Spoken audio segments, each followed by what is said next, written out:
Bonjour à tous, nous sommes le 25 novembre et comme chaque année, le monde célèbre la Journée internationale pour l'élimination de la violence faite à l'égard des femmes. Aujourd'hui, je suis ravie de vous accueillir à cette discussion que j'aurai avec plusieurs femmes qui ont décidé de dédier leur vie justement à l'élimination de cette violence. Je m'appelle Gina Nzengue et je suis tout aussi heureuse de vous présenter les personnes qui m'accompagneront aujourd'hui. Donc, je serai avec le docteur Dupagne, Nathalie, qui est gynécologue, fondatrice de l'association de l'ONG 3S à Port-Gentil. Et puis, on sera aussi avec Madame Arlette Mermoz, qui, elle, est directrice générale adjointe à la Direction générale des affaires pénales. C'est bien. Civile. Et de ce côté, nous serons avec Madame Julienne Eyeya, ou je devrais dire Sœur Julienne, et on sera accompagné aussi de Madame Léonie Badjina Mungengi, qui, elle, représente l'association Arc-en-Ciel. Bonjour mesdames et merci beaucoup d'avoir accepté de discuter avec moi aujourd'hui. Donc comme je vous le disais, chers téléspectateurs et chers auditeurs, aujourd'hui nous parlerons de la journée internationale dédiée à la lutte contre la violence faite à l'égard des femmes. J'ai envie de commencer avec vous, Madame Arlette Mermoz. De quoi parle-t-on exactement lorsqu'on parle de violence? Est-ce que sur un point de vue purement légal, il y a une définition de la violence faite à l'égard des femmes? Lorsque nous regardons notre code pénal, nous remarquons que le législateur gabonais n'a pas défini le terme violence. En fait, notre législateur le désigne comme l'ensemble des infractions constituant une atteinte à l'intégrité physique ou psychique des personnes. En clair, la violence, au sens du code pénal, peut être une atteinte corporelle, elle peut être une atteinte morale, elle peut même être une atteinte matérielle lorsque les biens de la victime sont attaqués. D'accord. Voilà. Docteur Dupagne, vous qui travaillez sur la question de la violence sexuelle depuis autant d'années, comment vous justifiez la création, comment vous légitimez la création d'une journée internationale dédiée spécifiquement à la lutte contre les violences à l'égard des femmes? Mais les femmes sont un petit peu des minorités, malheureusement, même si elles représentent la moitié de l'humanité, et minorité qui est souvent oubliée. C'est pour ça qu'il y a besoin d'une journée. C'est comme le 8 mars, la journée internationale de la femme. Eh bien, le 25 novembre, c'est pour essayer d'éradiquer, de lutter contre toutes les violences faites aux femmes. Il y a beaucoup de violences qui sont intégrées par la femme. On parle de la culture du viol qui est un petit peu dans la plupart des sociétés. On est à l'époque de MeToo, etc. Mais il faut savoir que dans la plupart des sociétés, pas seulement des sociétés un petit peu traditionnelles ou patriarcales, la femme a intégré le fait qu'elle était pas égale à l'homme. Et donc c'est pour ça qu'on a besoin, pour ça qu'on parle beaucoup à notre époque d'égalité de genre, etc. C'est pour rehausser de l'empowerment, donc renforcer les capacités de la femme pour dire qu'il y a une équité. On est différents, mais on a les mêmes droits, ou en tout cas, on a droit à faire les mêmes choses, etc. Et c'est très, très important parce que les femmes et les hommes croient que ça coule de source, et on vous dirait même qu'on a intégrer le fait qu'une femme est dépendante de l'homme, lui doit le respect dans le mariage, par exemple pour aller à l'école, ce sont les garçons qui vont prioritairement à l'école, les petites filles sont discriminées. Il y a énormément de discrimination faite aux femmes, donc c'est important de faire une journée qui soit spéciale pour cette femme. Justement, Madame Mungengi, j'ai envie de vous demander, vous qui faites partie de l'association Arc-en-Ciel, lorsqu'on parle de violence faite à l'égard des femmes, il s'agit de quelle catégorie de violence ou de quel type de violence à laquelle vous faites face au quotidien dans votre association?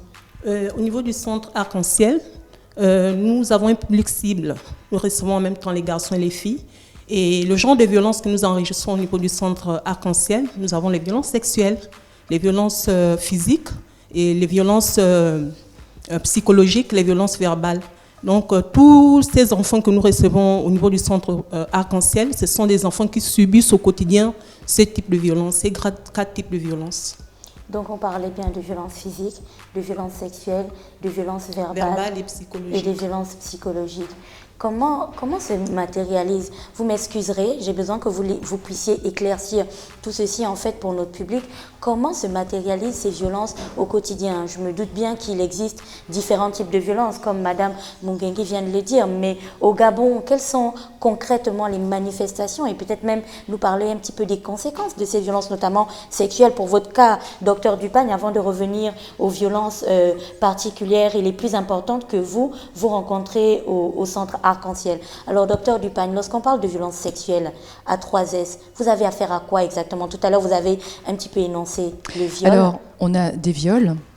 Violence conjugale, dont le viol conjugal, qui est considéré ici comme quelque chose non existant, puisque la législation admet encore le devoir conjugal. Donc il y a vraiment des législations qui nécessitent d'être revues, ou en tout cas d'être... voilà, puisque par ailleurs, le Gabon a signé et ratifié la plupart des protocoles internationaux qui défendent les droits des femmes. On a beaucoup d'abus sexuels sur mineurs, des incestes. Vous avez aussi des violences sexuelles, on va dire, liées à la coutume. Alors c'est sûr qu'on n'est pas dans un pays où on a des mariages précoces ou des mutilations génitales féminines comme l'excision, quoique dans certains cas de figure, ça peut se voir. Mais on a par exemple quelque chose que moi je trouve, comme, en tant que gynécologue, comme d'une grande violence, c'est l'inspection pour vérifier que la jeune fille est vierge. Et ça paraît normal pour pas mal de familles, de mamans, de dire on va amener la petite jeune fille chez le gynécologue pour vérifier sa virginité. Mais c'est considérer l'enfant ou la jeune fille comme un objet, c'est considérer qu'elle n'a pas le droit à la parole, qu'elle n'a pas le droit à son intimité, à sa pudeur, à son secret médical. Et puis, il y a d'autres manières de garder le contact et la communication avec son adolescent. On sait qu'à l'adolescence, l'enfant se renferme, a besoin de son jardin secret, et donc c'est extrêmement traumatisant d'aller inspecter la virginité. Mais c'est intégré aussi comme quelque chose de normal. Alors il y a tout ce qui est exploitation sexuelle.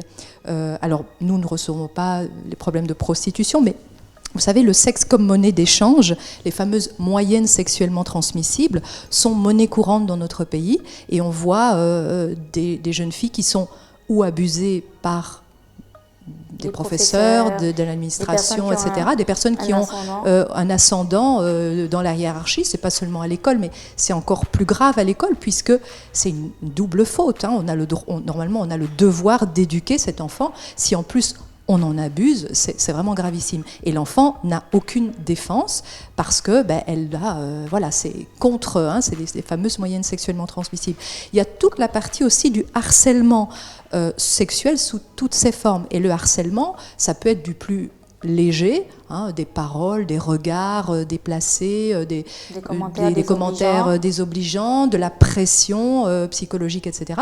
Mais aussi des attouchements, etc. Et ça peut aller jusqu'à l'agression sexuelle. Juste avant de passer avec le centre Arc-en-Ciel et parler de cette question-là sur un point de vue légal, j'avais quand même envie que vous reveniez sur un point qui est très important, docteur Dupagne. Vous avez parlé du viol conjugal.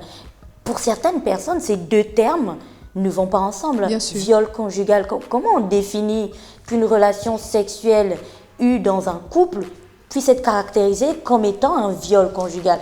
Je vais vous lire la définition du viol. Donc c'est tout acte de pénétration sexuelle ou agression sexuelle, pour être plus large, tout acte de nature sexuelle commis sans le consentement de l'intéressé, tout simplement, avec violence, contrainte, menace, surprise ou tromperie. Et le viol, ce sera tout acte de pénétration sexuelle. C'est le consentement. La personne qui est en face de vous, si on est tous les deux d'accord, c'est un acte consenti. Et là, dans un mariage, ça paraît normal. Par contre, s'il y en a un qui refuse, on a le droit de dire non, même dans le cadre d'un mariage. Mais c'est quelque chose qui n'est pas admis parce qu'on vit dans des sociétés où ça coule de source que monsieur a à sa disposition madame pour son beau plaisir. Donc il y a toute cette mentalité, cette culture qui est comme ça et qui est difficile à changer. Voilà. D'accord. Sœur Julienne, les personnes que les jeunes personnes, le jeune public, malheureusement, que vous recevez au centre Arc-en-Ciel, comment se définit la violence auquel ils font face au quotidien? Merci beaucoup. Quand ils arrivent chez nous, ils nous expliquent on voit d'abord des traces de coups et blessures. On voit L'enfant pleure, il dit non, je ne dors pas, je suis tapée tous les jours, je suis insultée tous les jours, on me traite des bêtes, on me traite de ceci, cela, je ne mange pas, je dors sur je peux dire le sol, donc et je pense que ma place n'est pas là et j'ai fui la maison. Tantôt, c'est un voisin qui l'a conduit à la PJ ou bien tantôt, c'est un voisin qui connaît le centre Arc-en-Ciel qui l'a conduit directement vers nous pour que nous puissions protéger cet élément. Et ça, c'est au point de vue des enfants, je peux dire, parce que nous avons 3 types d'enfants. Les enfants de la rue, les enfants victimes des traites et de différentes maltraitances. Quant à ceux qui sont dans la rue, entre eux-mêmes, il y a beaucoup de violence. Ils se blessent, ils s'agressent entre eux. Et quand des fois, il a faim, il peut voler et on les tape vraiment, je peux dire, à mort. Et quant à ceux qu'on appelle victimes des traites, déjà, le fait de quitter leur pays, on a trompé d'abord leurs parents, que les enfants viennent ici pour les études, arriver. Ici, ce n'est pas ça. Et d'abord, les trajets que les enfants font, c'est une maltraitance. Ils quittent leur pays, ils partent vers Nigeria, de Nigeria jusqu'à trouver le Gabon, et c'est dans la pirogue. Et déjà en route, ils ne mangent pas, ils ne boivent pas. Quand tu tombes, tu n'as pas le droit de tomber malade. Si tu tombes malade, on te jette à mer. Et quand tu arrives ici, tu es fatigué et tu dois commencer à travailler. Si tu as eu la chance, comme certains, que la police a attrapé la pirogue, on vous conduit directement dans des centres. Mais si tu n'as pas eu la chance, tu pars travailler, tu te réveilles. 1h du matin, tu dors à 24 heures, tu dois te réveiller à 1h, tu dois faire tous les travaux de la maison. Après, là, tu dois aller vendre. Et là-dedans, dans la rue, tu peux croiser aussi des personnes de mauvaise foi qui te tapent, ou bien certains sont violés, même par les patronnes, mais par le voisin, par d'autres personnes dans la rue. Voilà un peu ce que nous arrivons à recevoir. Et aussi, on travaille aussi à côté de la prison centrale.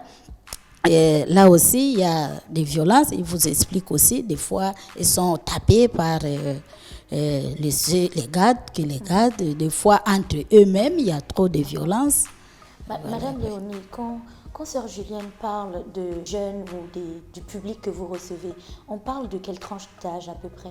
Notre tranche d'âge se situe entre 7 et 15 ans. Ça, c'est pour les enfants internes au niveau du centre Arc-en-Ciel. Et lorsque nous allons sur le cas externe, là, nous allons jusqu'à de 16 à 22 ans.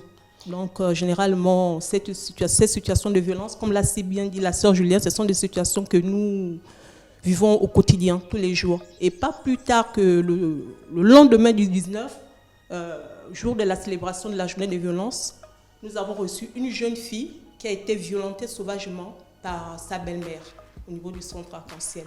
Et aussi, j'aimerais ajouter en disant que le travail de sensibilisation que nous faisons sur le terrain joue beaucoup, parce que ce travail amène les enfants à dénoncer les faits. Nous avons un cas d'une jeune fille qui a dénoncé son père au niveau de son établissement pour attouchement sexuel. Et c'est au niveau du centre Arc-en-Ciel que nous avons dénoncé ces faits au niveau de la PJ. Lors d'une réunion au centre, j'ai été appelée. Et du coup, je me suis déplacée pour aller retirer cet enfant au sein de son établissement. Nous nous sommes rendus à la PJ pour dénoncer les faits. Et aussitôt, nous sommes rendus dans un cabinet gynécologue pour essayer de voir si, à part les attouchements, le papa n'est pas allé jusqu'à l'abus. Et cette fille a été conduite au centre pour être placée. Et aujourd'hui, lorsqu'elle est arrivée, elle était vraiment un peu renfermée sur elle-même. Au jour d'aujourd'hui, elle est épanouie et elle a repris le chemin de l'école. Justement, la sœur Julienne a parlé des personnes que vous recevez en interne. Aujourd'hui, quelle est la capacité d'accueil du centre Arc-en-Ciel et combien de pensionnaires, si je peux les appeler comme ça, vous avez? Nous avons 2 centres, comme je l'ai si bien dit au début. Au niveau d'Arc-en-Ciel, qui est le centre de garçons, nous avons une capacité d'accueil de 30 places. Et à Espoir, nous avons une capacité d'accueil de 10 places. Mais cette année, nous avons vraiment eu une surcharge au niveau des effectifs, ce qui fait en sorte que nous avons renversé les rôles. les filles sont montées à Arc-en-Ciel, là où il y a une grande capacité d'accueil, et les garçons sont restés au niveau d'espoir. D'accord. Madame Mermoz, j'ai envie de revenir vers vous. La correction dans notre société. La correction n'est pas vue comme un acte qui conduirait un parent ou un grand frère en prison. Parce que la sœur Julienne parlait tout à l'heure des enfants qui parfois sont battus dans les familles. Lorsqu'on parle de violence faite aux enfants, par exemple, et qu'on dit à un père qu'il n'a pas le droit de taper son enfant de cette manière-là, il ne comprend pas. Est-ce que ça trouve du sens sur un point de vue légal ? Bien sûr que le législateur interdit toute forme de violence, allant des coups et blessures volontaires au viol, aux attouchements. Vous savez, dans le Code pénal, le livre 3 du Code pénal englobe en lui seul 23 chapitres. 23 chapitres sur toute forme d'infraction relative aux violences. Ça va des crimes de guerre jusqu'à la moindre petite infraction dans le cadre familial. C'est vous dire que le législateur gabonais a vraiment beaucoup penché sur cette question. Alors, un père qui en arrive à porter main sur son enfant doit pouvoir répondre. Alors, comment faire pour cet enfant qui subit des violences dans sa famille? C'est difficile pour un enfant de se lever et de dire « je vais aller porter plainte ». Il sait que ça se passe comment, qu'est-ce qu'il va faire, qui il va toucher. Je crois que cette émission est une occasion pour les enfants qui nous écoutent de savoir qu'à tel endroit, dans tel quartier, il se trouve un organisme qui traite la question des enfants violentés, des enfants battus, des enfants qui sont en situation difficile au sein de leur famille, dans leur communauté d'amis, ou même dans le milieu scolaire ou scolaire. Bon, il n'y a pas que les enfants, je voudrais parler des femmes en général. Pour les adultes, il est plus facile de se défendre. Parce qu'un adulte qui subit des violences, c'est parfaitement qu'il peut aller toucher les autorités policières. Mais pour un enfant, il faut, en réalité, c'est le travail des ONG, c'est le travail de la radio, de sensibiliser.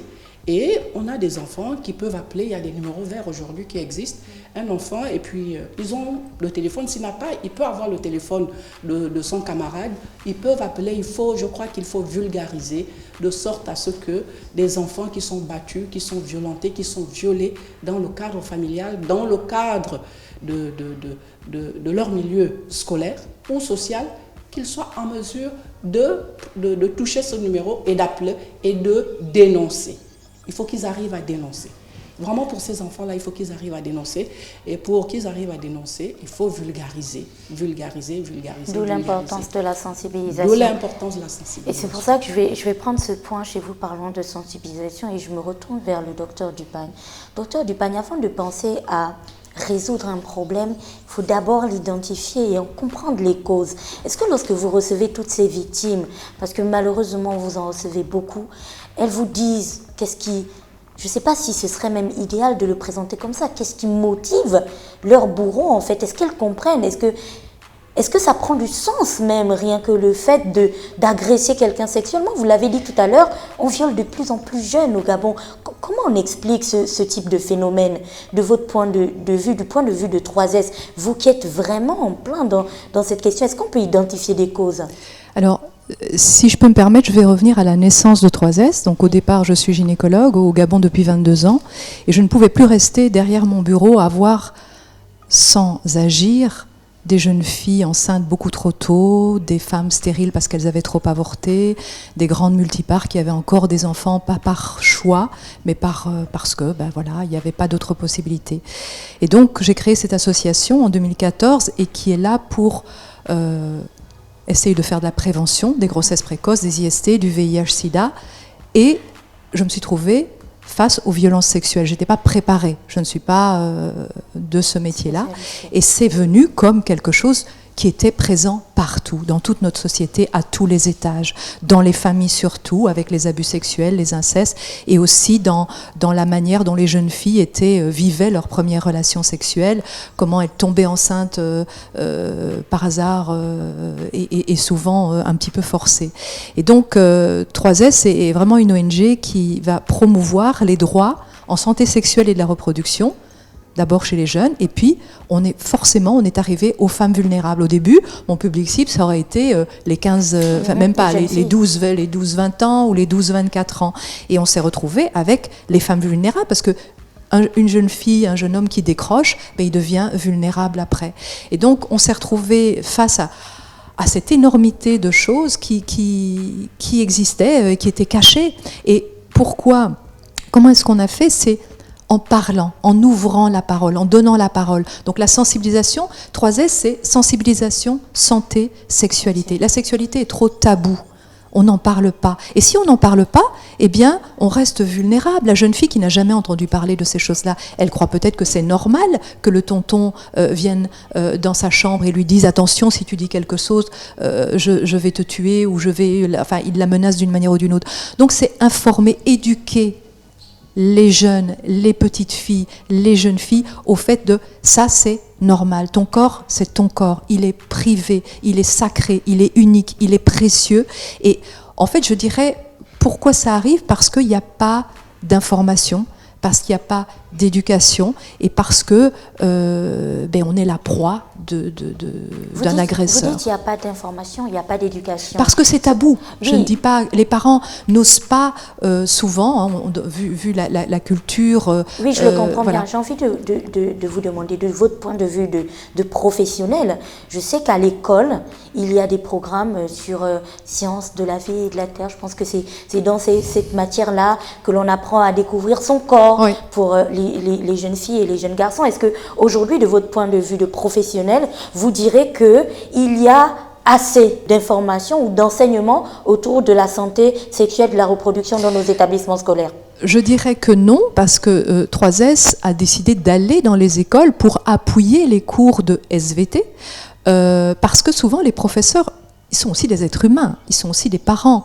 ils ont aussi ces tabous vis-à-vis de ces sujets-là. Et en général, je dis bien en général, hein, je ne veux pas... On remarquait que ces sujets étaient bâclés, ou en tout cas, c'était comme voilà, la reproduction chez la fourmi. Donc le jeune homme ou la jeune fille qui entendait ça ne se l'appropriait pas en tant que c'est à moi que ça arrive, et donc je dois faire attention. Et donc quand on parle d'ignorance, hein, on dit c'est l'ignorance qui tue, et c'est un homme prévenu en vaut deux. Donc quand je suis informée, eh bien beaucoup de parents croient que informer, c'est inciter à. Non, pas du tout. Parce qu'un enfant qui est informé sera armé, ne sera plus vulnérable et pourra lutter et pourra dire « Ah, ça c'est pas normal ce qu'on tente de me faire, je vais aller me plaindre. Ah, il y a des numéros verts. » Donc plus on va en parler, plus les enfants seront armés et seront moins victimes de violences. Et ça, c'est extrêmement important. Une fois que les enfants arrivent au centre Arc-en-Ciel, dans un premier temps, il reste chez vous ? Oui, dans un premier temps, lorsqu'un enfant arrive au niveau du centre Arc-en-Ciel, d'abord c'est la mise en confiance à travers l'accueil. Hein, parce qu'un enfant qui n'est pas mis en confiance dès le début, c'est un enfant qui n'arrivera pas à s'ouvrir, quel que soit le travail qu'on pourra faire avec. Et au niveau du centre Arc-en-Ciel, nous avons une équipe de professionnels. Nous avons des travailleurs sociaux, des psychologues. Nous avons un service juridique qui fait le lien entre le centre et le tribunal. Nous avons une infirmière qui est là pour s'occuper des bobos, des petites maladies des enfants. Nous avons un service éducatif qui fait vraiment un grand travail dans la modification du comportement des enfants et qui accompagne aussi sur le soutien scolaire, les activités avec ces enfants au quotidien. Et généralement, lors de l'accueil, lorsque le premier pas est franchi, avec ces enfants, on peut faire tout type d'activité, tout type d'accompagnement avec ces enfants au niveau du centre. Est-ce qu'il y a des poursuites judiciaires, Sœur Julienne? Je prends le cas d'un enfant qui est battu et violé, qui est mineur, qui a 10 ans, 12 ans, qui arrive au centre Arc-en-Ciel.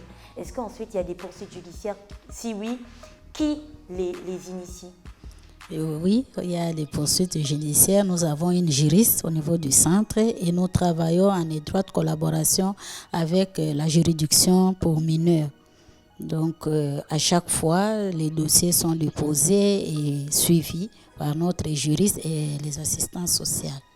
Madame Mermoz, que ce soit des cas de violence sur des mineurs ou que ce soit des cas de violence sexuelle sur des jeunes filles, parfois sur les femmes en général, mais pour le cas des jeunes filles, vous allez comprendre pourquoi je spécifiais.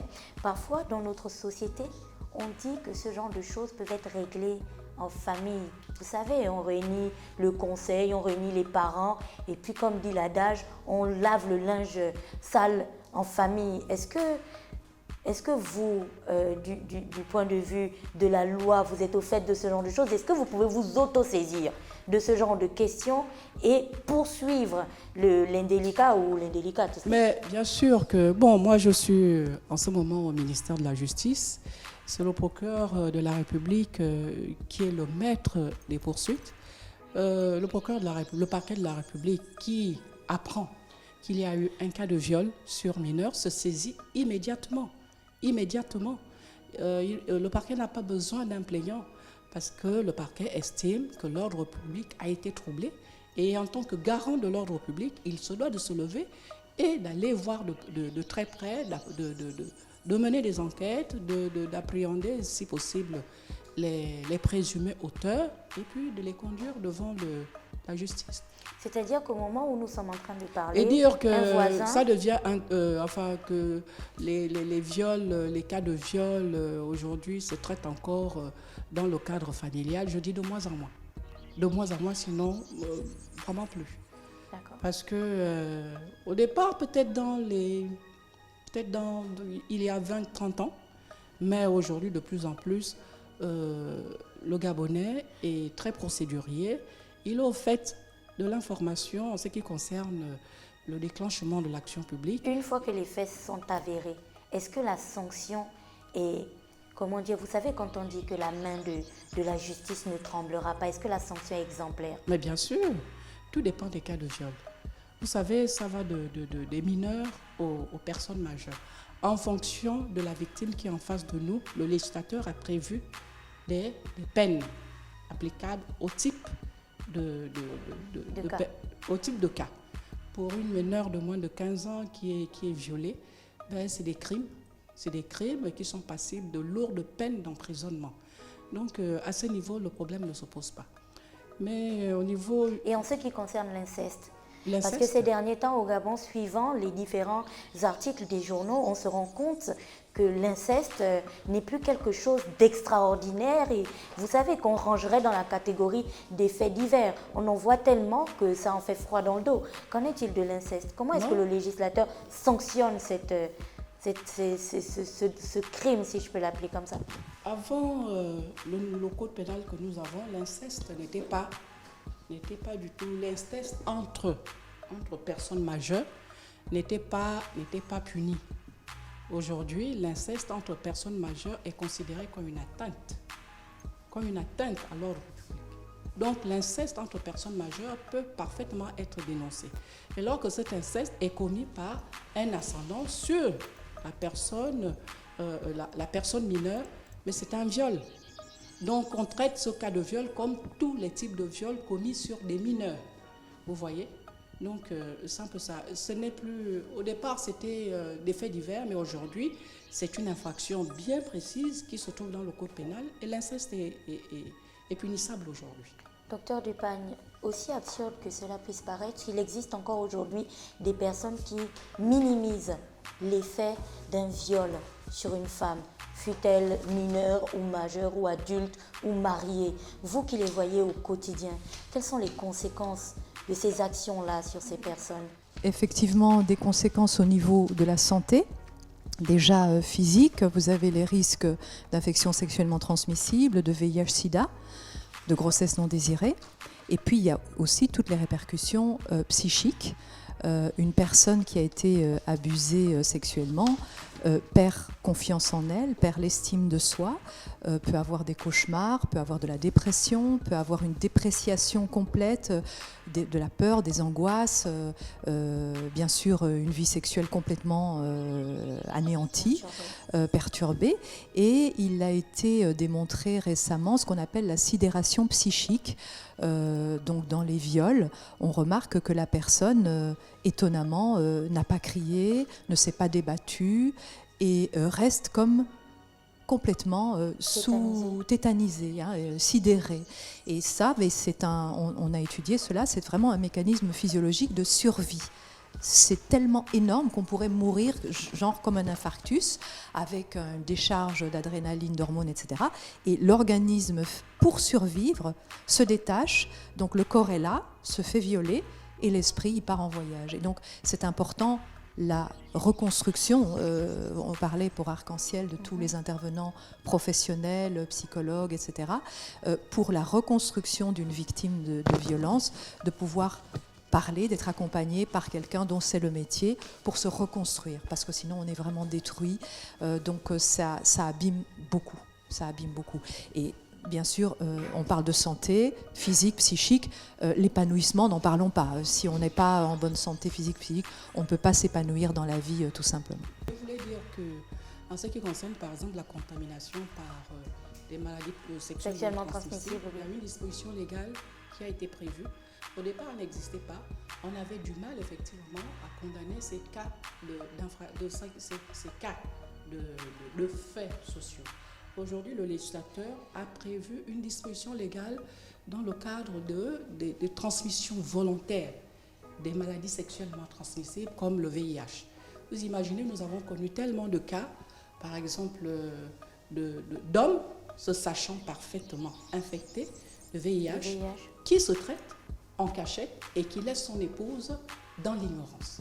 Et lorsque elle commence à faire le sida et que le médecin demande à rencontrer les deux épouses, c'est à ce moment-là qu'elle découvre effectivement que son mari était atteint depuis longtemps et se soignait en silence. Vous voyez? Donc, c'est des infractions nouvelles qui ont été prises en compte par le législateur. C'est des cas de société qui ont été transformés en infractions et qui sont punissables aujourd'hui. Ces cas sont punissables aujourd'hui. Quelqu'un qui délibérément infecte les jeunes filles, on a connu ce type de cas ici, qui infecte son épouse parce qu'il se sait infecté et il ne dit rien à son épouse, mais ce monsieur peut être traduit devant cet homme ou cette femme, peu importe le conjoint, elle peut être traduit devant les juridictions répressives et répondre de son acte. C'était important de le dire. Des faits comme celui-ci, être contaminé par une maladie sexuellement transmissible et aussi grave que le VIH-Sida par son époux, dans l'indifférence et le silence total, est-ce que vous avez déjà fait face à ça? Alors je voudrais vous citer juste des chiffres qui parlent plus que toute autre chose. Une enquête de ONU-SIDA de 2015, les chiffres ONU-SIDA 2015 montrent que 65% des nouvelles infections à VIH, donc dans l'année 2015, sur une année, le sont chez les jeunes filles de 15 à 24 ans. 65% des nouveaux cas d'infection, c'est chez des jeunes filles de 15 à 24 ans. Donc, pour montrer la vulnérabilité des jeunes filles. Pourquoi? Parce qu'elles ont des rapports sexuels souvent monnayés avec les sugar daddies, les hommes de la cinquantaine qui ont un pouvoir financier et qui les entretiennent. C'est gagnant-gagnant quelque part, mais on n'y gagne pas toujours, on gagne aussi le VIH. Et ces hommes, parfois, sont des hommes qui connaissent leur statut et qui vont avec une jeune vierge parce que au moins ils ne l'attrapent pas. Il y en a même qui croient que ça va les guérir, mais bon, ça c'est encore un autre sujet. Autre chose, on a remarqué, ça c'est une étude plus ancienne de 2012, d'enquête démographique et de santé, qui montrait que entre les jeunes garçons et les jeunes filles de 15-24 ans, il y avait 6 fois plus de jeunes filles séropositives que de jeunes garçons. Pourquoi, allez-vous me dire, puisque le sexe, ça se fait à deux, un garçon, une fille, c'est parce que les femmes sont plus vulnérables. Il y a la vulnérabilité biologique, la muqueuse vaginale est beaucoup plus fragile et laisse pénétrer le virus plus facilement que la peau du pénis. Il y a déjà le fait d'être une femme, tout simplement, on est plus vulnérable. Qui dit rapport forcé est non protégé et donc avec risque de lésion. Il y a aussi une vulnérabilité sociale parce que quand on dépend financièrement de son partenaire, on ne peut pas négocier le préservatif et on est à la merci d'attraper donc dans le foyer ou si monsieur n'est pas fidèle et vous ramène ça à la maison et qu'il décide d'avoir un rapport à 3h du matin quand il est sous, vous pouvez rien dire si vous êtes à sa merci. Donc on le voit, oui, malheureusement on le voit et c'est dramatique. Sœur Julienne et Madame Mungenge, comment dans cet univers de violence où parfois c'est justifié par peut-être, vous savez, on va dire, oui, mais dans nos traditions, si un enfant n'est pas correct, il faut le corriger. Oui, mais dans la tradition, c'est mon enfant, ou dans la société, c'est mon enfant, je suis responsable de lui, ainsi de suite. Comment vous organisez la riposte? Comment vous faites pour vous en sortir? Je veux dire, vous avez 2 centres, vous vous occupez d'à peu près une trentaine d'enfants. Je me doute bien qu'il faut les nourrir, qu'il faut les envoyer à l'école, qu'il faut les habiller, il y a une liste interminable de choses à faire. Comment vous vous en sortez? D'où vient votre soutien? C'est notre amour pour le travail, dans un premier temps. Et nous avons une équipe vraiment pluridisciplinaire magnifique. Ce qui fait en sorte que travailler avec ces enfants devient au quotidien facile.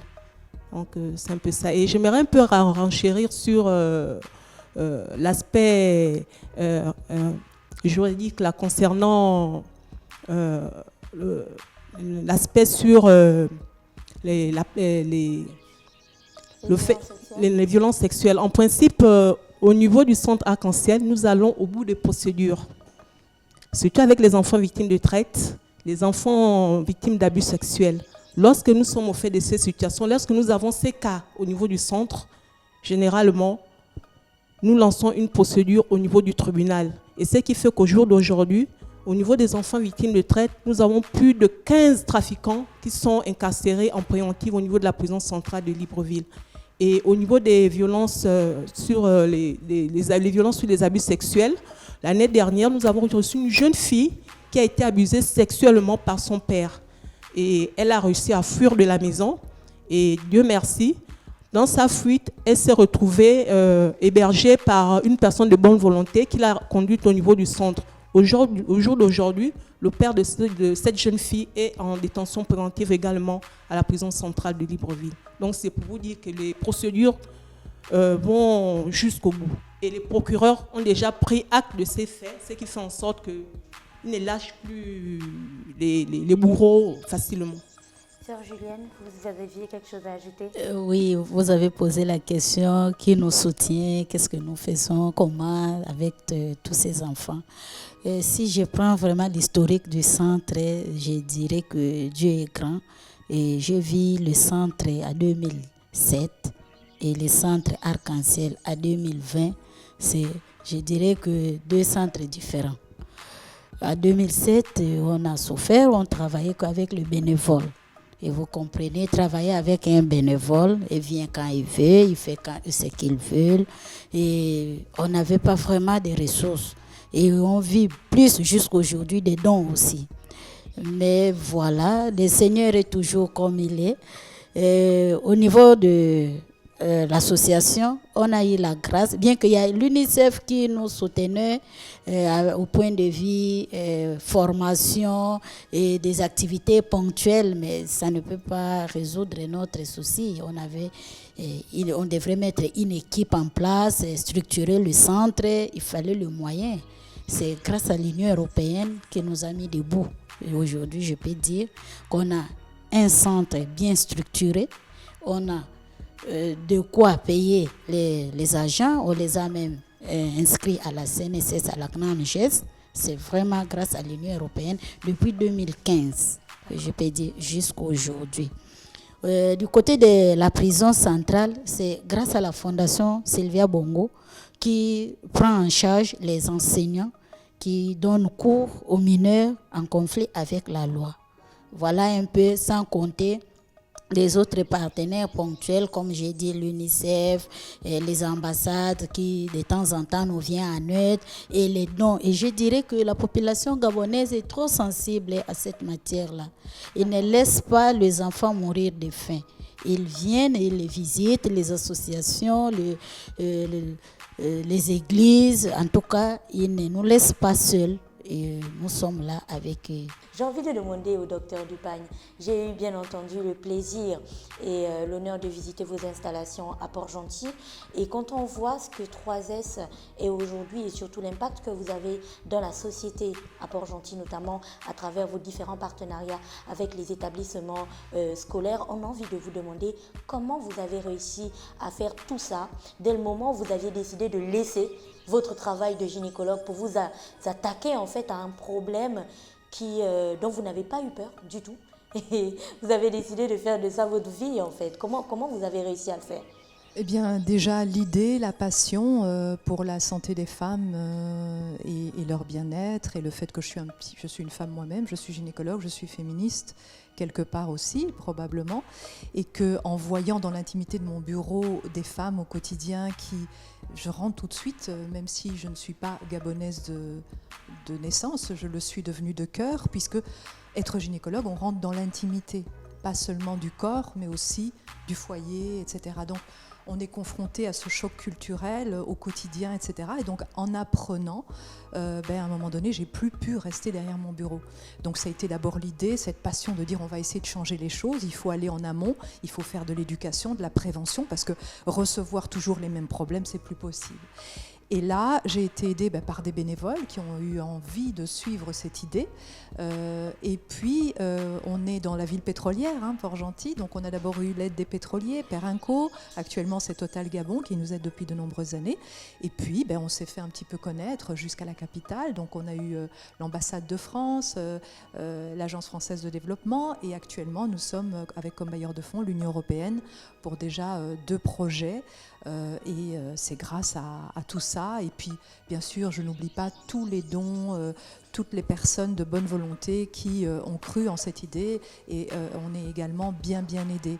Et c'est important de se dire que il y a un cercle vertueux qui s'installe, parce qu'il faut bien commencer à mettre une brique, et puis quand les gens voient qu'on est capable, parce que sinon on aurait tendance à se décourager en disant mais comment est-ce possible, comment c'est une montagne, c'est énorme, comment est-ce qu'on va venir à bout de toute cette souffrance, etc.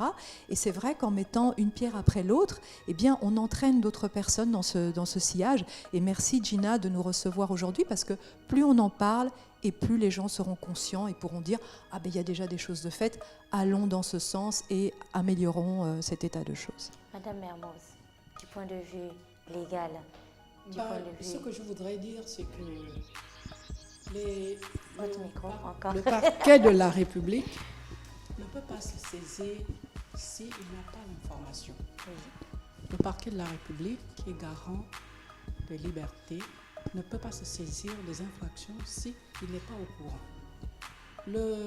La police judiciaire ne peut pas se saisir d'un fait s'il n'est pas au courant.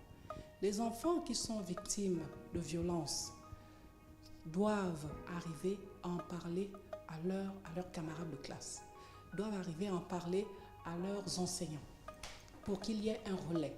C'est de cette façon que nous arriverons à combattre la violence que les enfants subissent tant dans le milieu scolaire que dans leur milieu familial. C'est important de vulgariser, de vulgariser l'idée, de dire aux enfants qu'ils peuvent être entendus, ils doivent être entendus. Il y a des gens qui sont là pour les écouter, il y a des gens qui sont là pour les encadrer, et pour cela, il faut qu'ils parlent de leur situation à leurs camarades, à leurs enseignants, à leurs directeurs, à leurs directrices, à leurs tantes, à leurs sœurs, à leurs parents, qui peuvent les écouter. C'est important. Parce que tout vient en réalité de la dénonciation. Une fois qu'un fait est dénoncé, la société vous prend en main et vous aide à sortir de cette situation. C'est bien que vous ayez introduit ce point. Il nous reste très peu de temps et on va donc aller rapidement. Docteur Dupagne, très rapidement, de votre point de vue, comment est-ce que le commun des Gabonais, je veux dire moi, nos auditeurs, nos téléspectateurs, peuvent à leur niveau contribuer à la lutte contre les violences sexuelles faites à l'égard des femmes ? Alors, je dirais dans les stratégies de lutte, mais je ne sais pas si le commun des mortels, mais il faut banaliser, vulgariser, sensibiliser, que lever le tabou, nommer les violences, parce que sinon elles sont intégrées comme allant de soi, que chaque victime connaisse ses droits et que chaque agresseur connaisse les peines encourues. Il faut lutter contre l'impunité, veiller à l'application stricte des lois existantes, moderniser certaines lois archaïques qui sont en contradiction avec les textes internationaux signés et lutter contre la corruption dans tous les domaines, notamment au niveau de la justice. Améliorer la prise en charge des victimes, c'est les numéros verts, le point écoute, comme existe à Arc-en-Ciel, le 14-12 pour Arc-en-Ciel à Libreville et à Port-Gentil, nous avons le numéro de l'association. Eh bien, donc, je dirais, essayer que les centres d'accueil et d'hébergement soient connus, mais ça c'est au niveau maintenant des bailleurs de fonds, etc. Et des formateurs, il faut essayer d'augmenter tout ce personnel qualifié qui puisse servir d'un réseau pour pouvoir qu'il y ait un circuit à suivre par une jeune fille, un enfant, une jeune femme ou une femme plus âgée qui ait subi des violences, qu'elle puisse savoir où aller et que le personnel soit formé, parce que quand on arrive chez un policier qui vous dit à toi on t'a violé à ton âge, mais ça casse tout, parce qu'elle est susceptible d'avoir déjà eu des rapports et donc elle ne peut pas être violée. Donc il y a tout un changement de mentalité, donc c'est vraiment de l'éducation et de la communication pour le changement des comportements. D'accord, donc on retient, Madame Mermoz a dit qu'il faut dénoncer, le docteur Dupagne dit qu'il faut arrêter avec la banalisation et surtout il faut écouter les victimes et renforcer le dispositif d'accompagnement. On va se tourner vers Arc-en-Ciel. De votre point de vue, comment est-ce que les Gabonais peuvent participer à la lutte contre les violences faites notamment au public, qui est le vôtre, donc aux enfants? Sur cet aspect, c'est d'abord en dénonçant les faits, mais aussi au niveau des ONG, un travail de vulgarisation doit se faire, surtout à travers la sensibilisation et aborder l'aspect IEC, information, éducation et communication, pour amener les victimes à dénoncer les faits et amener aussi les bourreaux, comme l'a si bien dit le docteur, à connaître la sanction qui les attend si la procédure va jusqu'au bout. Donc, ça. Sœur Julienne? Oui, et je dirais aussi que les victimes peuvent aussi dénoncer, mais s'il n'y a pas aussi assez de place, c'est compliqué. Il faut aussi renforcer les structures existantes qui peuvent accueillir ces victimes-là, parce qu'il y a la sensibilisation et nous le faisons dans des écoles, au marché, dans des rues, et ça demande encore de faire plus. Mais on a aussi à faire les plaidoyers auprès du gouvernement pour renforcer les structures qui existent et améliorer et augmenter la capacité, je peux dire. D'accord. Merci beaucoup. Comme vous le savez, la question des violences faites à l'égard des femmes est une question qui n'est pas uniquement prioritaire pour le Gabon, mais prioritaire pour plusieurs pays dans le monde. Quoique pour le cas de notre pays, un pays en voie de développement, nous avons besoin de l'ensemble des parties prenantes de la société, aussi bien les femmes que les hommes. Afin de prétendre à un quelconque développement, il faudrait intégrer toutes les couches de la société. Pour cela, on devrait tous participer à l'élimination des violences qui mettent de côté en fait, ou qui participent à une capacité, si je peux le dire comme ça, une partie de la population. C'est donc le cœur de notre discussion, c'était le cœur de notre discussion aujourd'hui avec ces femmes qui ont décidé de dédier leur vie justement à la réduction de ces violences faites à l'égard des femmes. Cette émission a été rendue possible grâce bien entendu à l'accompagnement des services de l'Union européenne, des services de l'ambassade de France au Gabon, mais aussi l'Agence française de développement en partenariat avec Urban FM. À côté de nous, on avait l'association 3S, on avait bien entendu Madame Mermoz et on avait le centre Arc-en-Ciel. Merci beaucoup, mesdames, pour votre temps. Merci beaucoup pour votre travail. J'espère que cette émission vous a édifié. Et comme on le disait en introduction, aujourd'hui, c'est le 25 novembre, journée internationale dédiée à la lutte contre les violences faites à l'égard des femmes. Ce n'est pas juste un caprice, ce n'est pas juste un buzz des femmes pour attirer l'attention, c'est véritablement un problème sérieux qui parfois conduit à la perte de la vie de certaines personnes ou du moins à la destruction de leur avenir. Donc n'hésitez pas, on continue la discussion bien entendu sur l'ensemble de nos interfaces sociales. Vous pourrez retrouver le centre Arc-en-Ciel sur Facebook, vous pourrez retrouver aussi le 3S sur Facebook. Sinon, vous avez la page Facebook de l'Agence française de développement, de l'Union européenne, de l'ambassade de France au Gabon et la page Facebook d'Urban FM, bien entendu. Merci beaucoup. J'étais ravie de vous avoir aujourd'hui, mesdames. Merci de nous avoir suivis. Je m'appelle Gina Nzengue et on se retrouve prochainement pour un autre numéro. Au revoir. Au revoir. Merci.